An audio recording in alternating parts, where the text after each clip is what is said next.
Ayan guys, hello. May share lang po ako sa inyo guys, no, ito siya. Yung si ate na nagba-viral ngayon sa Facebook na nananawagan siya kay Wamos Cruz, humihingi siya ng tulong dahil na-scam daw siya nito.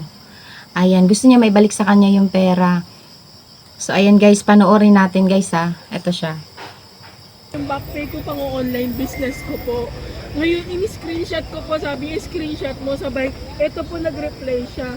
Sabi niya, screenshot mo yung balance mo. Pero ano yan, account talaga nila Wamos yan or ano? Doon po yan sa page po. Wamos na Baby nilalike. Nature Cruise. Opo. Kawawa Yan talaga po. Check siya. mo muna yung account niya kung legit ba talaga. Oo, Option yun A. kasi yung ano dun eh. Po yan kasi, di ba po sabi PM me. Nung nagpi-PM po ako, minsan may nakalagay na subscribe, 55 pesos magbabayad ka po. I-click mo muna. Wala Kung- po akong Makikita kasi kung ilan yung Oo. followers. Doon Hindi, kasi pakita natin ma'am, patingnan ma'am kung anong pangalan ng ano. Oo. Wamos Baby Nature Cruise. Ayan po, ayan po. Tsaka Wamonet Cruise. So pansin nyo Tsaka guys, wala Baby siyang Nature. blue badge Pero na. diyan ka nagpadala sa Saka nagpadala ng 10K. Yan po sa Baby Mature. Yung Baby nag-screen- Mature Opo, cruise. Cruise, diyan ka nagpadala ng 10K. Opo. Paano mo nasabing legit yung account? Kasi po nag-subscribe ako ng 55 pesos. Nag-subscribe siya kasi ng 50 pesos. Kaya po legit siya. Tapos may tumawag Hindi, po hindi sa naman as akin. in, forget nag-subscribe ka, is legit na yun. Oo. Kasi lahat naman ng account mayroong ganun. Kahit fake account, mayroong ganung setting. Ano po nangyari after na nag-ano kayo? Ng... Yun po. Tapos nung ano na po ako, ini-screenshot ko na po. Opo. Tapos nag-send na ako sa kanila. Sabi niya, i-send mo yung total balance. Andyan pa yung date. Wala po kasi yung load eh. Wala akong data kasi wala na talaga ako ngayon kuya. Nag-police report na Anyan ako. siya ngayon Tapos guys sa ako. ano, kay Diwata. Nagbabaka sakali, pumipila siya na makahingi siya ng tulong. As in, walang-wala daw kasi talaga siya. Wala na ako ibang pera niyan. Pero yung 10K po, naipadala nyo na sa kanila.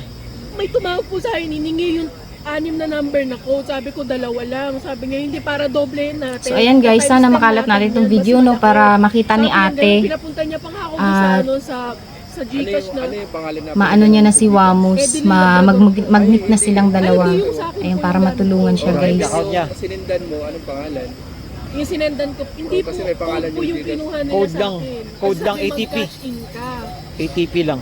Mag-cash in ka. Una pa nga po 950. Tapos tumawag uli siya. Sabi niya, doblehin mo to. Ilahat mo na yung pera mo para mata-times 10. Inaantay ko po yun.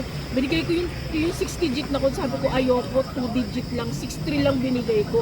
Kasi may mga send po ako ng Gcash dito eh. Tapos sinend ko po yung screenshot sa kanya. Wala na po. Pagtingin sabi niya, wag mong i-off ha. I-open mo lang. Wag mong i-off. Di, in-open ko lang po. Tapos nung chinek ko po yung Gcash. So ayan guys, para sa kaalaman ng lahat no.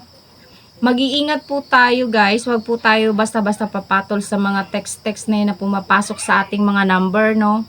Pag hindi po siya legit talaga o walang pangalan na magte-text sa inyo, wag niyo po siyang papatulan. Ayan. Kasi mga scammer po yan guys. Maraming nagkakalat na ngayon guys. Kagaya nito guys. Yung mga nagte-text sa akin sa number ko. Ganito po guys. Ganito yung mga pumapasok sa number ko. Ayan o. Ganito. Ito siya guys. Sa BDO naman. Ayan. Tapos yung isa. Gcash din. Ganyan. Ganyan siya. Ayan. So wag niyo po siyang papatulan kasi ano po yan. Scam po talaga siya. So, ayan si ate, kawawa talaga siya, no. Nananawagan po siya kay Wamos.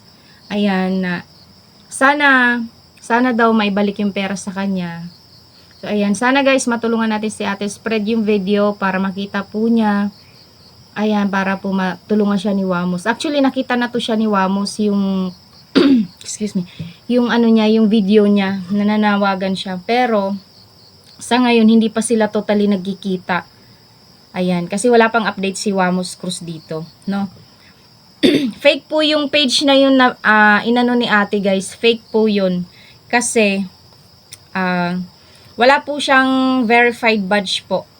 Ayan, so fake po siya. Marami po kasi ngayong mga gumagaya na ano na,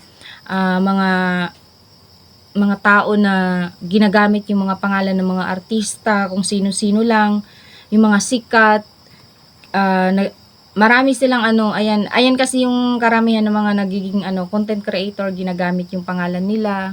Kung sino yung sikat, yun ang gagayahin nila. So ayan, maging aware po tayo dyan lahat guys. Huwag tayo basta-basta papatol sa mga nagte-text sa atin, no. Basta ang legit legit talaga na mga pangalan nyo, may mga verified badge na may mga blue check. Ayan. Talagang totally legit yan, guys. So, ayan guys, no. Yun lamang. Share ko lang. Thank you.